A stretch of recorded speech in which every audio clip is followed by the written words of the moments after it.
Hi everybody. During the lockdown, I've decided that I'm going to put together a bit of a video series and try and share some hints and tips in marketing whilst locked at home. I've been doing quite a lot of funny videos at the moment, quite a lot of stupid things, but to be honest, I really want to add some value while I'm at it, so here we go. This is how to choose the right digital marketing agency. Okay, so some of you guys might not know, some of you might. I actually moved recently and have decided to set up a new agency in Manchester with two absolutely awesome guys that have been working in finance for a very, very long time.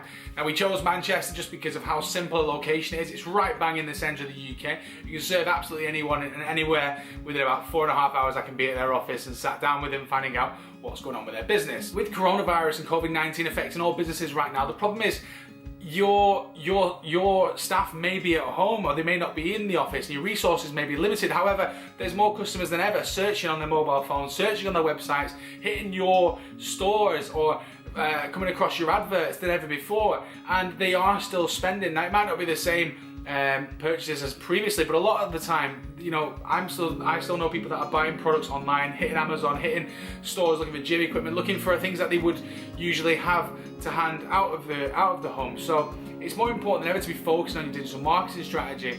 It's quite interesting to see that right now a lot of businesses are using this time to grow their brand, to engage with their audience. A lot of them are showing their values and their behaviours like never before. You'll have seen it previously. I did my little shit list where I highlighted companies that were actually underperforming and treating their staff terribly. And a lot of those companies, a lot of consumers are saying we're going to stay away from them. So on the flip side of that, other businesses are taking this moment to actually put themselves out there and say, this is who we are and this is how we're supporting people, this is how we're supporting the NHS, this is how we're going to make it through this time, and this is how we're treating our staff. And that's very, very valuable in terms of marketing, but also in terms of engaging your target audience. Now, for those businesses that are looking to outsource their workload to an agency right now and they're looking at who to work with, I've put together 5 tips on what you should be looking for. So the first one is understand your own goals. What are you trying to do? Are you trying to grow your traffic to your website? Are you trying to reach a new target demographic? Have you got a new product you're trying to launch? Are you trying to raise awareness of your brand? Are you looking at increasing your conversion on your website? Find out what it is that you're actually trying to do. If you understand what you're trying to do, when you reach out to agencies and you explain to them what you're looking for, they can suggest the best course of action. 9 times out of 10, there's always a disconnect between what the customer expects and what the agency is thinking they'll do for them, because they don't actually understand each other fully. And it's because a lot of the time the business doesn't actually understand what it's looking for and the agency thinks it knows better than the customer. So there's that initial friction, an initial disconnect. So make sure you have that in place before you reach out to them. I guess point number 2 would be find out who the people are on your account.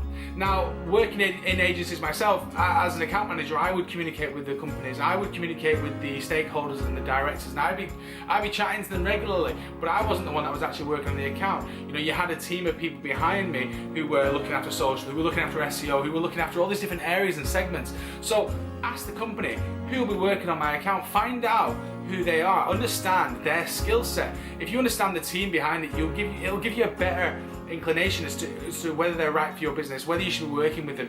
You know, you can get a feel and more of a vibe and make that educated decision on whether they are the right agency for yourself. Another point is understand the level of communication and the amount of conversations you'll be having with the agency. Ask them, will we be talking weekly? Will we be talking daily? Are we going to be expecting weekly reports, monthly reports? How quick can you adapt to the changing environment? If on a weekend, on a Saturday, your website goes down, is your digital agency going to be there, and are they going to be best placed to actually fix that the issue and deal with the problem, or are they going to have to wait till Monday morning? You need to understand their response time and just understand how much you can engage with them, whether it's a lot or whether you want to be directly involved or whether you want to be hands off.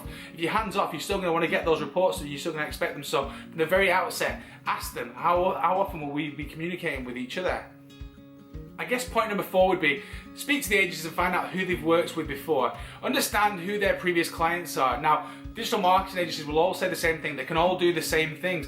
Actually, they tend to be specialised in specific industries and areas. You know, they may have worked with more law firms and banks. They may have worked with more housing companies and councils. They may have worked with more e-commerce stores and brick and mortar retailers. Understand who they've worked with before, and actually Although you can ask a company for references, that's always great. You'll only ever get the best case studies. One of the great things you could do is say, you know, can I speak to them? Can I speak to those businesses? Who are they? And can you connect us so I can ask them questions? You'll never get a more honest opinion and feedback from someone than if you just reach out to a business that has been working with an agency you always want to work with. I guess the last point would be understand the companies that they've worked with and the size of those businesses. It's really, really good to see Nike and Adidas and the Red Bulls of the world all on there, because it looks really great because they are massive companies and therefore you have huge tenders to meet before you can get them. However, have they worked with a business your size? Are you an SME? Are you, 0 to 50, 50 to 100? However many staff you have on site, how much you turn over? Have they worked with companies that are the similar size? You know, if you're a small startup e-commerce brand, it's irrelevant if they've worked with the Nike, because actually Nike's got millions of pounds of budget and they can throw that into a campaign, but actually how good are they at being scrappy with their marketing? How good are they at being with tight and understanding the stresses that your business is going to be going through and understanding from your point of view? So I guess the last point would be find out what size businesses they work with and how they've overcome problems and issues with those companies to achieve the results. And again, look at the results behind them. Now, I'm interested in hearing about any kind of businesses that have worked with agencies before. If you've had problems or if you've had issues with them, I'd love to see in the comments, I've had an issue, just let me know what it was, because it's very interesting for me to see during a startup of a new agency where the issues were or where the problems were that people have faced before. In the meantime, I'm going to pull out a few points and key notes each week, and I'll put them on a little vlog on my LinkedIn page and on YouTube, and I'll do a little link to a blog where you can read a bit more information about it. But I'm hoping to share some information. I'm hoping to share some free advice with companies right now, especially at this moment where we're locked in our houses, we can't get out, and you may be looking for alternatives to your current status quo. In the meantime, nice to meet you all.